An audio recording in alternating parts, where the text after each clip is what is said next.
Hey, good afternoon, everybody. Happy Friday. Just a few things, and then we'll get right to your questions. So as you're all aware, today marks the one-year anniversary of Russia's unprovoked war in Ukraine. And to quote Secretary Austin's statement issued earlier today, quote, "This solemn anniversary is an opportunity for all who believe in freedom, rules, and sovereignty to recommit ourselves to supporting Ukraine's brave defenders for the long haul, and recall that the stakes of Russia's war stretch far beyond Ukraine. Alongside our international allies and partners, we remain committed to supporting the Ukrainian people with the security assistance they need to defend their nation and take back their sovereign territory, and we will stand with Ukraine for as long as it takes." And another demonstration of our enduring commitment, earlier today, the Department of Defense announced $2 billion in additional security assistance for Ukraine under the Ukraine Security Assistance Initiative. The security assistance package reaffirms the steadfast support of the United States for Ukraine by committing additional unmanned aerial systems and counter-UAS and electronic warfare detection equipment, as well as critical ammunition stocks for artillery and precision fires capabilities that will bolster Ukraine's ability to repel Russian aggression. For additional details, I'd refer you to our press release located on defense.gov. Also today, the Secretary spoke by phone with Ukraine's Minister of Defense, Oleksiy Reznikov. Secretary Austin praised Ukraine's courage and sacrifice that has inspired and rallied the international community to support its efforts to push back against Russian aggression. And he also provided an update on U.S. security assistance efforts. And a readout of that call is available on the DoD website. In addition, Secretary Austin also spoke today by phone with Israeli Minister of Defense Yoav Gallant to discuss topics of mutual interest, and we will have a readout of that call posted later today on defense.gov as well. Finally, today the Suicide Prevention and Response Independent Review Committee released their independent report findings and recommendations today. The Department of Defense efforts to implement a comprehensive and integrated approach to suicide prevention actions will be informed by the work of the committee, which will amplify DoD's current approach in three key priority areas. These include fostering quality of life and building healthy climates and cultures, addressing stigma as a barrier to help seeking, and promoting a culture of lethal means safety. And while we recognize that suicide has no single cause, even one suicide, and that there's no single preventative action, treatment, or cure, even one suicide is too many, and we will exhaust every effort to promote the wellness, health, and morale of our total force. As Secretary Austin has said previously, the Department's most precious resource is our people, so we must spare no effort in working to prevent suicide within our ranks. We must all, in every corner of the Department, redouble our commitment to connect with those who may be hurting and save lives. And with that, we'll go to your questions. We'll start with Associated Press, Lita. Thank you. Two things. Number one, the U.S. has talked quite a bit about warning China against providing any lethal aid to Russia. Given that, has the department seen any indication so far of any type of aid, particularly lethal aid, going from China to Russia, or any indications that such is actually happening?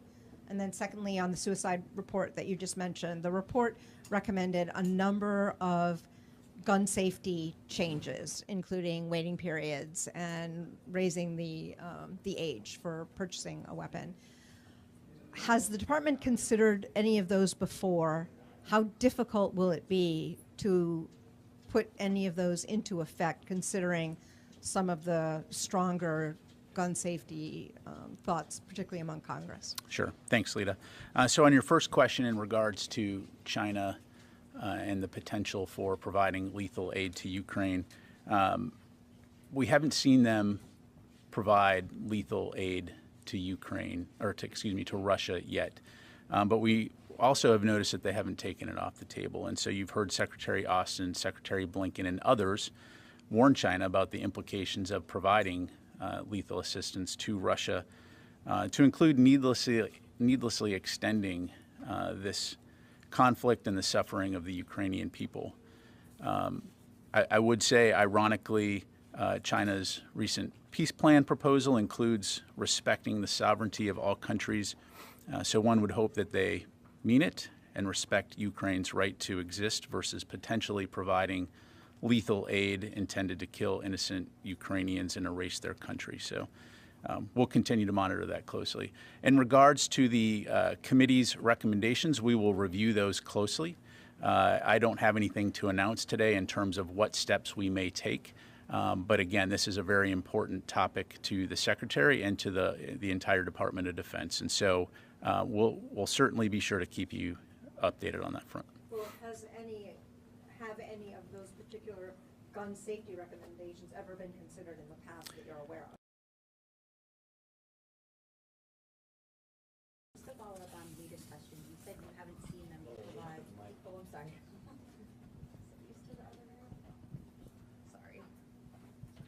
Sorry. So you still in the other room. Just to follow up on Lita's question, you said that you haven't seen China provide lethal aid to Russia yet, but have you seen any chatter, any China having any conversations with Russia about potentially providing lethal aid? And then I wanted to ask a second question about Syria. There were 4 U.S. troops wounded in Syria the other day. Can you say anything more about this mission? Was it a U.S. soft mission? Was it a partnered raid? And how frequently are U.S. troops involved in combat missions like these? Yeah. So on your first question, I don't have any specific intelligence to share. I know, for example, that Secretary Blinken and the NSC Strategic Communication Director have talked to this and indicated that there is indications that China is considering to the possibility of providing lethal aid. But again, to this point, we have not seen them do that. In regards to Syria, I'd refer you to Central Command for the specifics on that particular operation. As you are aware, they issued a press release on that. The Defeat ISIS mission continues in Syria and Iraq, and so certainly we have forces that are committed to that operation, but I'd refer you to them for the specific details. Can you say whether it's typical of U.S. forces to go on these partnered missions, though, or was this something that was out of the ordinary? Not out of the ordinary. The U.S. Military has been conducting partnered operations with the SDF for quite a few years now. So thank you. Go over here. And I appreciate your patience on the microphone. We'll go to Dan, and then we'll come back to Joe. Thanks for your time. I wanted to drill down a bit, if we can, into the USAI package announced today, particularly the counter UAS in it. It looks like we're going to see the Switchblade 600, which, at least to my knowledge, and if you can clarify, that'd be helpful, had not been a part of a package previously. How quickly do you think that might find its way to a battlefield? And is the time it's taken to get it there a function of it simply not being available more quickly, or something else? Sure. So for, as you highlight, given that these are USAI, these are all capabilities that we will go to industry to help produce. I don't have a timeline in terms of the delivery time, other than, as has been the case, we'll continue to work very closely with industry to try to get them there as quickly as we can. In terms of, yeah, and I'll just leave it at that. More loosely, is the anticipation that it would be there in time for the offensive this spring? I don't think that would be the case. Again, we're already providing them with a significant amount of capabilities coming from PDA along with the international community to get them the capabilities they need for the springtime. But again, this is a fight that will continue to be tough. And so we want to ensure not only are we meeting their immediate needs, but we're also meeting their medium and long-term needs. And so, again, we're going to rush to get these capabilities there as quickly as we can. Thanks. Go to Joe. Thanks, Pat. Just staying on Ukraine aid, there are a number of categories of aid where we didn't get the specificity. It talked about HIMARS ammunition, but HIMARS can take GIMLers or ATACMS, and I just wanted to see if you could be specific about what kind of HIMARS ammunition was part of the package, what kind of laser-guided rockets, and any specificity you can give around the counter-UAS systems that were included. Yeah, so on the specific counter-UAS systems, I'm not going to get more specifics just for operation security reasons. In the package, as you highlight, the laser-guided rocket systems, Those are advanced precision kill weapon systems. So essentially, the ability to convert unguided rockets into precision-guided munitions, which can be operated from various launchers that we're providing to the Ukrainians. So that's about as specific as I'm going to be able to get. And then on the HIMARS ammunition, is that just Gimlers or is that something else? Well, I'll have to go back and take a look. I'm going to presuppose that if we're not including it in there, it's probably for operation security reasons. That said, I'll take your question back and we'll see what we can provide. And just in terms of the time, is there because there were a number of drone systems, is there a reason why? Is there something happening on the battlefield now that's requiring that as part of the USAI package? I think it's important to step back and look at the security assistance that we're providing holistically, right? So it's not episodic, one individual battle or one individual situation at a time. It's essentially a meshing together a variety of capabilities to give the Ukrainians a variety of things that they need to be successful, to include air defense, ground-based air defense, to include armor capability, to include artillery, the ammunition that they need, the communication, command and control capability that they need. So as the Department of Defense approaches meeting Ukraine's security assistance needs, it's part of a broader framework of working with them in terms of meeting those requirements as quickly as we can through the means that we have available to us. And it's not just the U.S. again, and I know you know that. It's part of an international tapestry, so to speak, to provide those capabilities. So each of these is going to meet a capability that the Ukrainians have asked for. But again, the key word being capability. The platform is going to help meet a capability need. The other aspect of that is the training piece, which we've talked about before. So the equipment plus the training, which includes operations, maintenance, and sustainment, gives the Ukrainians the capabilities they need not only to defend, but also to go on the offensive on their timeline in order to change the equation on the battlefield. Thanks. All right, go here, and then we'll go back to Qasim. Thank you, Pat. Following up on Dan and Joe's questions about the package, the announcement had quite a bit and a variety of different drone UAS systems, but no quantities. So can we get any specifics on how many of each drone or the overarching amount that was sent? No. Because I'm sure that's information that the adversary would absolutely love to have, and we're just not going to talk about it. So. And then more broadly, following on Joe's question, thinking about the state of the fight, why are UAS being prioritized in this way? What does that really say about the capability needed and what Ukraine is asking you for? Well, again, I think I would approach that from two different levels. So it's important not to look at this individually, this package individually as a standalone thing. It's part of a broader array of capabilities that we're providing, which includes UAS and counter-UAS capabilities, which, oh, by the way, again, we've been doing for the duration of this conflict. But then I think it's become apparent to everyone in the last 5 to 7 years, especially as we saw groups like ISIS starting to use drones, and now especially in this conflict, the significant impact that drones have. And so countering those capabilities, for example, the Iranian drones, I think is critical, but then also giving the Ukrainians the capability both from a strike standpoint, but then also from a intelligence, surveillance, and reconnaissance standpoint. And so that is part of the modern way of warfare. And so it's a capability that they will be able to employ and have been employing to great effect. We'll continue to support them in that regard. Let me go to Qasim, and then we'll come back over here. General, thanks. So with respect to China, you said you haven't seen Chinese providing any lethal aid, but it's not off the table. It seems that the United States is alarmed pretty earlier with respect to China. What is the main concern with respect to China's lethal support? How do you think it will affect the battlefield, the condition on the battlefield?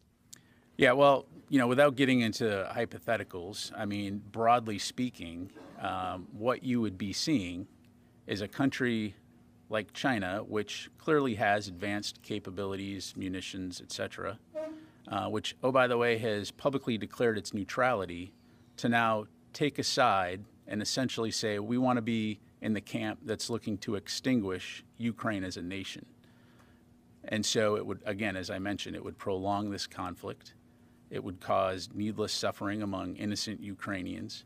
And again, if we go back to the beginning, a year ago today, Russia invaded, unprovoked, the nation of Ukraine with the idea that they would wipe it off the map.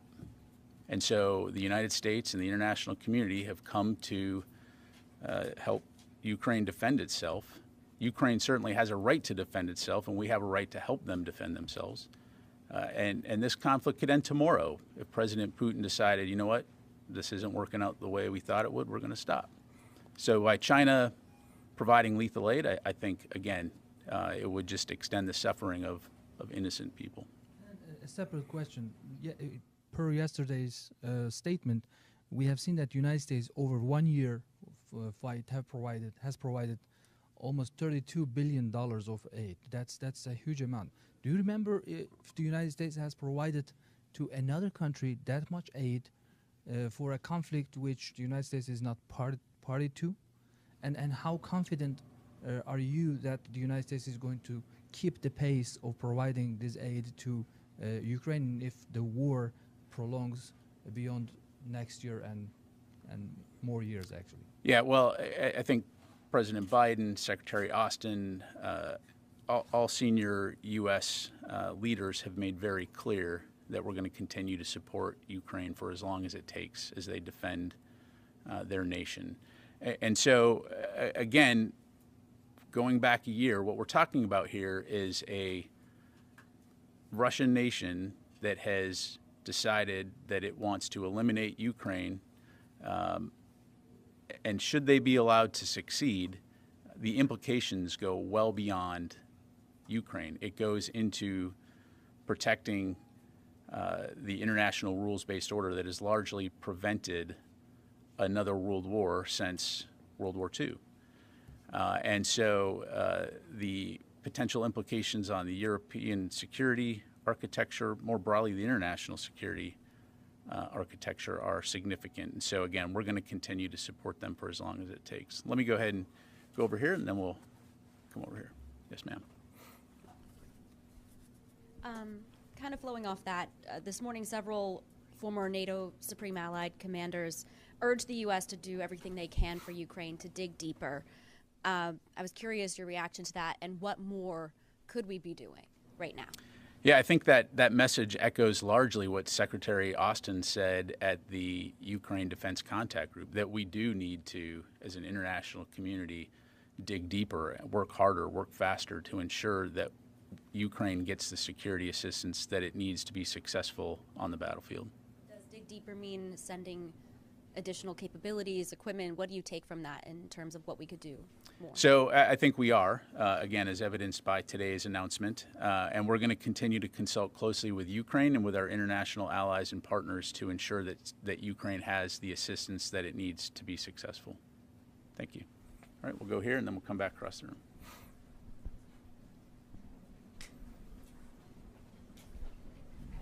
Thank you, General.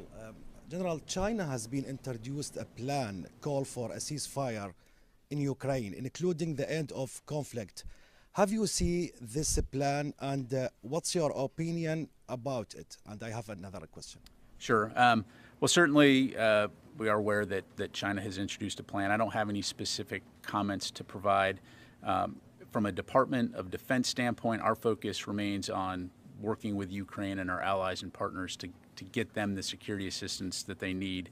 I will say when it comes to peace talks and negotiations, we've been very clear that that's a decision for Ukraine to make.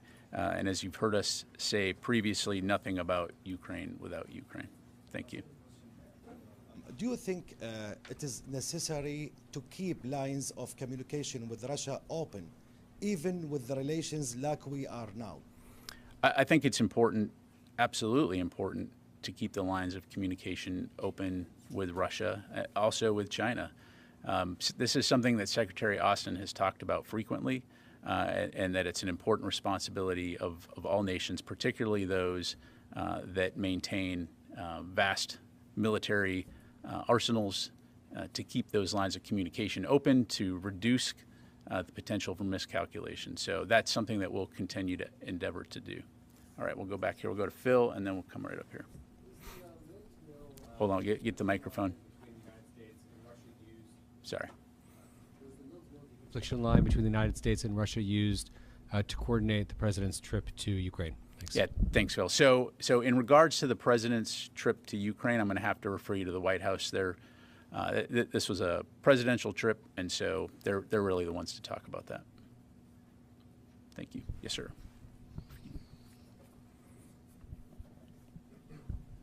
Hi, sir. In addition to Iran's request for fighter jets and combat helicopters from Russia, the White House announced today that Russia has offered Iran cooperation on missiles, electronics, and air defense in exchange for Iran's support for the war effort. Are we talking about potential purchases here? Is this co-production? And can you get into any specifics on platforms?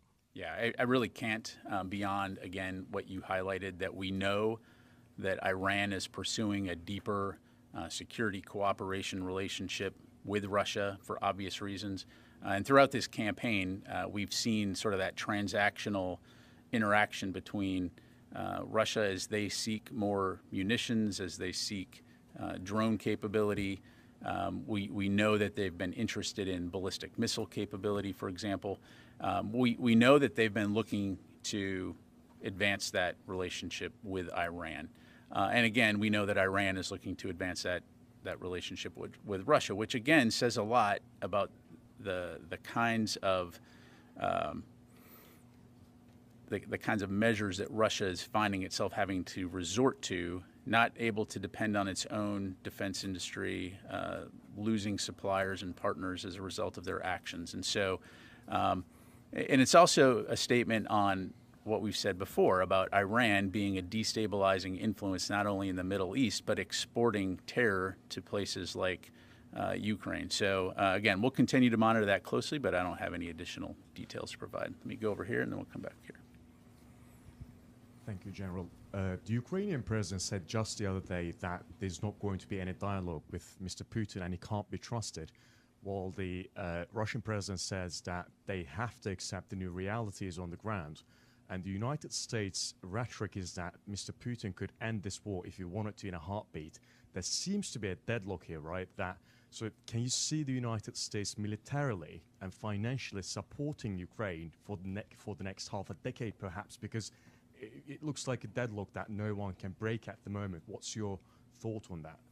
Yeah, so I'm not going to try to predict the future. I'm going to focus on the facts that we have in front of us. And the facts are that Russia invaded its peaceful, democratic, sovereign neighbor, and that it tried to eliminate Ukraine as a country. And Ukraine is defending itself. And we're going to help Ukraine defend itself alongside the international community.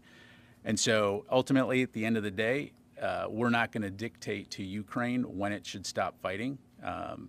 We wouldn't want someone to tell us that, and we're not going to tell them when to stop fighting. We're going to focus on supporting them and putting them in the best position possible so that when they determine it's time to negotiate or when it's time to stop fighting, they'll have the strongest possible hand available. And so we'll just leave it at that. Just trying to follow up on that. So it's not a figure of speech, I think, when the United States administration says for as long as it takes. It's literally for as long as it takes. The war goes on, right? Yeah, so I guess, the question here is what happens next if Russia is allowed to succeed, right? It's not going to stop at Ukraine, and it's going to further embolden other authoritarian regimes in terms of what they can accomplish simply by using force to eliminate countries around them. And so I think what we would see is an increase in the cost of trying to defend democracy. I think what we would see is an increase in needless suffering and innocent lives lost. And the extinguishing of freedom and democracy in countries that are unable to defend themselves. So again, as the president has said, as Secretary Austin has said, we are committed to supporting Ukraine in their fight, because the implications, not only is it the right thing to do, but the implications extend well beyond Ukraine in terms of what it means for the international community and what it means for democracy and what it means for freedom. Thank you. Okay, take a couple more. Yes, sir. And then we'll come over here to Louis. Thank you, sir. My question is on, again, U.S.-India relations. Recently, two big events took place in India, in Delhi, Republic of India, and also in Bengaluru Air Show. But at both events, India displayed for the first time everything, all the weapons made in India. But amazingly, at the Bengaluru Air Show, U.S. amazed thousands of people on the ground and millions around the globe by displaying F-22 and F-35. My question is that all these made in India weapons, how much this department played a role making in India, made in India weapons? And second, recently a big Boeing and also India orders big over 200 planes, civilians of course. But is there any in the display military to military any weapons coming to India from the U.S.? So appreciate the question. I'm gonna have to get back to you on that. I'm not tracking that specifically. As you know, the U.S. and India enjoy a good partnership. We look forward to continuing to develop and foster our relationship with the Indian military, but I'll have to come back to you on that. Just quickly, Secretary Blinken will be in India. Is Secretary Austin going anytime soon, or if Indian Defense Minister will be in Washington? Thanks, sir. Thank you. I don't have any travel right now to announce, but we'll certainly keep you updated if that's the case. All right, I've got time for a couple more. Go to Louis. In your response to Lita's question, when she asked about the lethal aid possibility from China, you said that we haven't seen any lethal aid go from China to Russia, but you also said you'll notice that they've not taken it off the table. What do you mean by that? I mean, they haven't actually confirmed that. So when you're saying that they haven't taken it off the table, what are you looking for and what are you inferring? Yeah. So again, I think this goes back to the comments that you've seen coming out of State Department and the NSC in terms of we have indications that they're contemplating providing lethal aid. Again, I don't have any specific intelligence to the details to get into. And so that's why you've seen U.S. leaders communicate again to China the potential implications of providing lethal aid to Russia. But you've not seen a response from them that would indicate that it is off the table? We've not seen anything at this point to indicate that it's off the table. Okay. Thank you. Last night, the department issued a press release about the U.S. Republic of Korea exercise, the tabletop exercise about the possibility of North Korea using a nuclear device. Is that typical for the department to disclose the scenarios of its tabletop exercises? And in this case, was that done intentionally for the deterrence value? Which specific part are you talking about? Well, the one where you acknowledged that the scenario that the tabletop exercise looked at was specifically DPRK's potential use of a nuclear device, and how both the ROC and the U.S. As part of their ironclad alliance. I see. Louis, I don't know the answer to that. Let me get the facts, and I'll come back to you on that. Thanks. All right, we've got time for one more. We'll go to Qasim. General, also Russia recently announced that they are going, they suspend participation in the New START agreement. Do you have any concern with respect to that? And is there any posture changes in Russian nuclear force posture? Sure. So we think that it's unfortunate that they've decided to suspend their participation in the New START treaty. It's irresponsible given the potential implications here of what we're talking about. But in regards to Russian strategic forces posture, we have not seen any indication that they have changed, nor have we changed our posture. Thank you. Thank you very much. Before we go, just one last thing. I do want to welcome the Air Force Public Affairs PAX Q students in the back of the room. I see them standing back there, future public affairs officer, visiting from the Defense Information School. Thanks for being here, guys. I'm going to turn the podium over to you here in a moment, and you get to brief. No, just kidding. All right. Thank you very much, everybody.